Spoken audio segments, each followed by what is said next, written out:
Yo, what's up, men? Nirvana MB na naman nga pala to. Ang reviewer na walang tira, men. Kilala nyo na walang iba. Kundi ako lang yun at kung di ka pa nakasubscribe, men, click mo na yung subscribe button dyan sa Gedli para at least, men, updated ka sa mga ilalabas natin mga reaction video. Katulad nito, men, ito.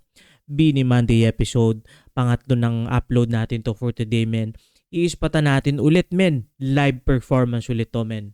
Ang title naman ito, Paro-Paro. Ito, naspatan na natin yung original na, yung official track ng Paro-Paro. Pero itong live performance, men, yung bago nito, men, yung inispatan natin, yung Infinity, men, grabe yung audio doon, yung vocals nila, men, grabe. Irgasam kung baga tawagin ng mga kablooms natin dyan, men. Ito iispatan din natin to, men. Kung ito ba ay katulad ng Infinity na sobrang ganda. I mean, probably, men, definitely ano na to. Sobrang ganda ng audio nito kasi ganda ng setup nila, men, eh. Parang naalala ko nga dito, nabanggit ko doon, is parang The Cozy Cove siya. Parang ganun type. So ito, men, spatan na natin. Paro-Paro. Let's get it.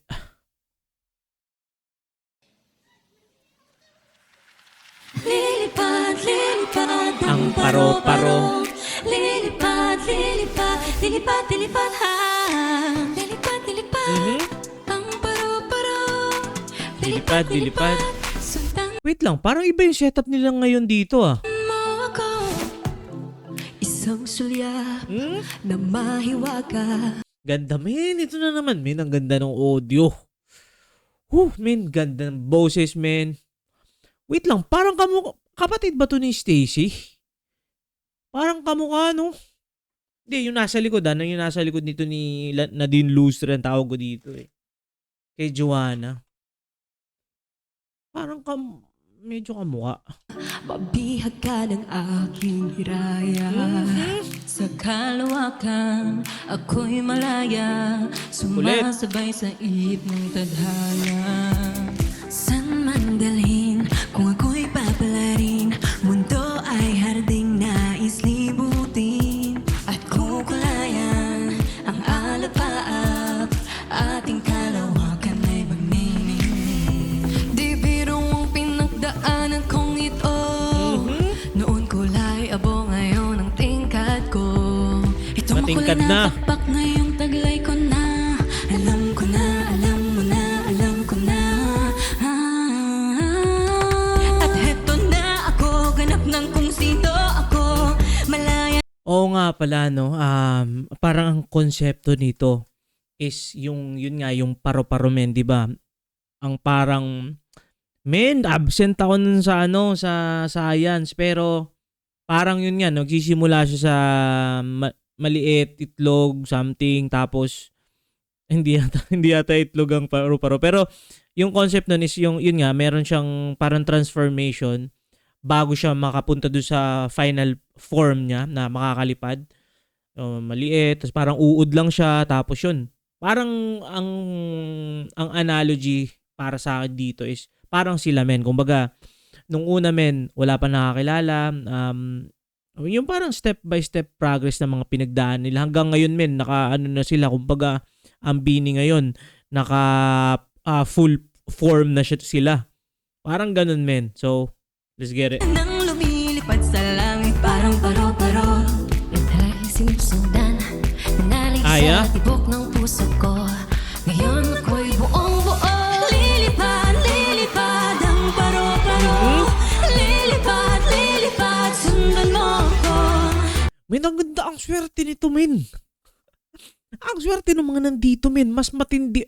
Ito, men, siguro, yes, ibang experience yung sa yung sa concert, men. Ito, men, parang semi-small concert. Tapos, ang lapit mo pa, men. Tapos, hindi ganun siguro yung audio, men. Kasi, di ba sa mga concert, men, sobrang lakas, sobrang, alam mo yun,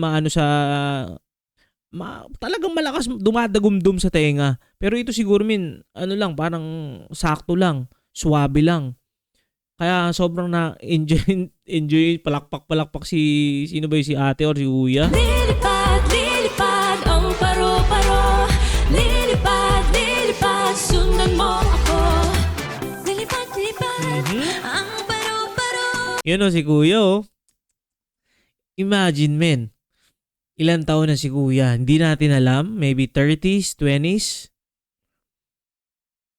Pero, men, nag-enjoy dito, men. Umi-spot ng live performance lang naman, men, ng Bini, men. Napakaswerte. Lilipad, lilipad, sundan mo ako. Unti-unting minipit sa daigdig ang sariling musika. Sinulat ko sa pahina, mga dalang-dalang isinagot mo na. Hindi mapapadala anumang bulong sa akin ang takot. Kapalaray iikot, buong loob paghuhugutan ng lakas. Ang pag-asa'y walang wakas. Not one, not two, not three, but eight. Walo hanggang dulo, always been the same. Pagpak na makuli ngayon, handa na sasabay sa hangin, abutin ang tala. Liputin man ang buong mundo, walang sino man ang katulad mo. Saan ka mandali ng hangin na di dapat humito. Just spread your wings, you're free to fly. Ang biro ang pinagdaanan kong ito.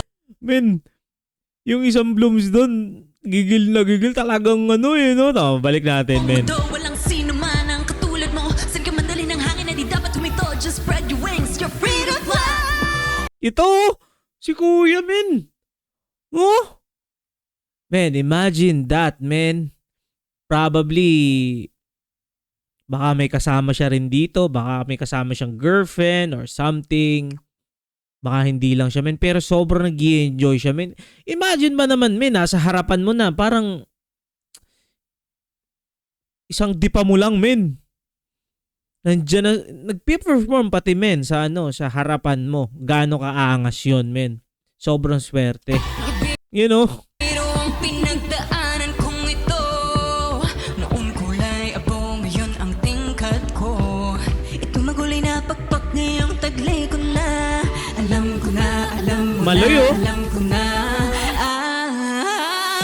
Lilipad, lilipad ang paro-paro. Lilipad, lilipad, sundan mo ko.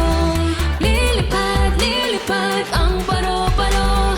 Tapos sobrang sobrang ganda rin ng concept ng paro-paro, tapos Bini, tapos Blooms.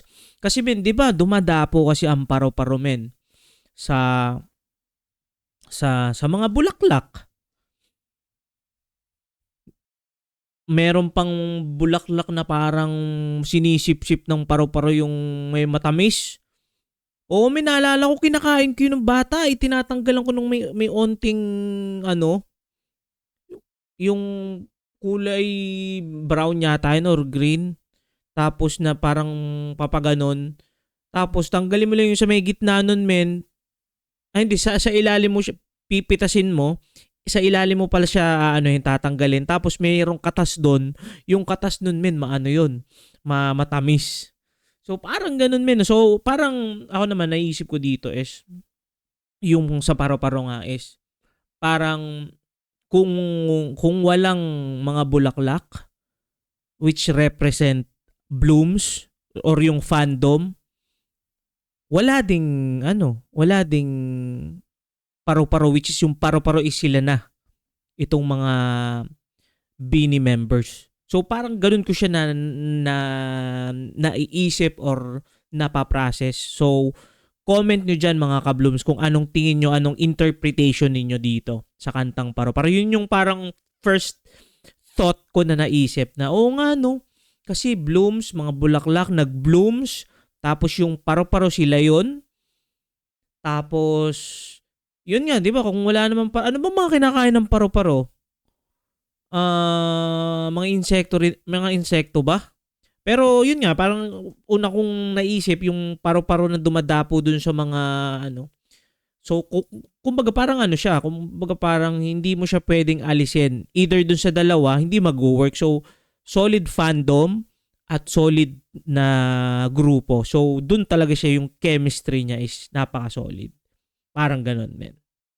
Lilipad, lilipad, sundan mo ko. Lilipad, lilipad, lilipad ang paro-paro.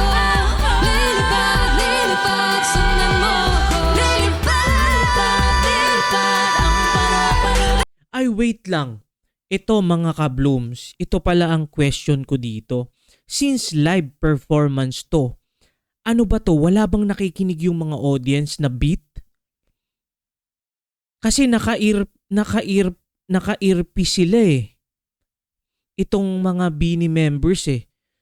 So, comment nyo mga ka-blooms kung ito ba is yung audio or yung beat is nandun lang sa earpiece ng... Kasi para gumanda yung audio, sa pagkakaalam ko is kailangan dito mo lang siya patutugtugin sa earpiece tapos yung mic output is diretso na dun sa sound card capture sa computer man yan or ano para sobrang ganda ng boses. Pero curious ako kung dito ba sa setup na to is meron silang parang semi-speakers na maririnig din yung beat including yung mismong live voice nitong Beanie member. So, comment nyo na lang dyan mga ka-blooms. Let's get it! Sundan mo ako. Lilipad, ang paro-paro. Lilipad! Sundan mo ako. Yes, sir! Yun men, napakaangas, napakaganda men, napakaganda nung production, audio. Tapos yun, meron din ako mga kaunting katanungan na sana masagot ng ating mga tropang blooms dyan about dun nga kung paano ba yung setup ng ganito, kung ito ba walang speaker sa lahat, yung kumbaga parang ang maririnig lang nung mga tropang blooms dito is parang a cappella type lang, walang beat. So, comment nyo na lang dyan. At yun men, ngayon kung napansin nyo mga ka-blooms, ang upload ko na lang din is 3. So, inano ko na lang din siya, pinattern ko na lang din siya. At soon, medyo busy lang ang tito nyo ngayong week na to. At yung mga reaction videos ko kasi mga tropang blooms ay mga nakaset na yan, nagawan ko na yan in advance. Especially yung mga rap ko. At yun, sobrang busy ko lang talaga rin ngayong week na to. Last stream ko yata, live stream is kailan ba? Basta yun. At yun, sana maintindihan nyo kung bakit hindi pa ako ngayon makarat-rat ng kumbaga ng live stream natin. At soon, siguro 2026, baba na tayo dyan ng mga live stream ulit. At yun, maraming salamat pa rin sa mga sumusuportang mga ka-blooms dyan. Ako nga pala ang inyong lingkod, ang inyong Tito Blooms React. So, yun lang. Nawa ay maging maayos ang inyong Monday. Lagi kayong mag-iingat. God bless lahat sa inyo mga ka-blooms. Ingat palagi. Good vibes. Subscribes. Peace out.